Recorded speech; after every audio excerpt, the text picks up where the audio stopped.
পরশুরামের বল্লামুখার যে প্রধান বেড়িবাঁধটি ভেঙেছিল মুহুরী নদীর একেবারে সমূহে ভারতের সীমান্তে আমরা এই মুহূর্তে দেখতেছি যে ভাঙনটি নিয়ে বাংলাদেশের মানুষ খুবই হতাশায় ছিল। সে ভাঙনটি ভারত সরকার আজকে 2-3 দিন যাবৎ এখানে তারা সংস্কারের কাজ চলমান আমরা ইতিমধ্যে দেখতেছি। তারা এই বেড়িবাঁধটি পুনরায় নির্মাণ করছেন। ইতিমধ্যে আমরা দেখতে পাচ্ছি তাদের মাটি বহনকারী ট্রাকগুলো যে ভাঙনের স্থান আছে এখানে মাটি দিচ্ছেন।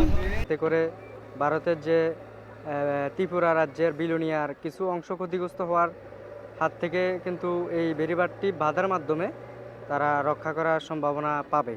নদীর একেবারে গা ঘেঁষে ভারত বাংলাদেশ সীমান্তের লোমেস ল্যান্ডের ভিতরে কালিকাপুরের সেই বল্লামুখার বেড়িবাঁধ এটি এখন সংস্কারের উদ্যোগ নিয়েছে ভারত, আমরা ইতিমধ্যে দেখতে পাচ্ছি।